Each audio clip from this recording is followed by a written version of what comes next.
శ్రీరాముని చరితమును తెలిపెదమమ్మా, ఘనశీలవతి సీత కథ వినుడోయమ్మా. శ్రీరాముని చరితమును తెలిపెదమమ్మా, ఘనశీలవతి సీత కథ వినుడోయమ్మా.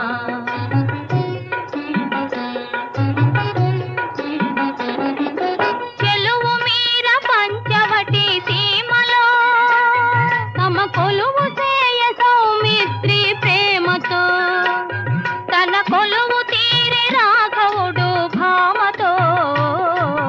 శ్రీరాముని చరితమును తెలిపెదమమ్మా, ఘనశీలవతి సీత కథ వినుడోయమ్మా.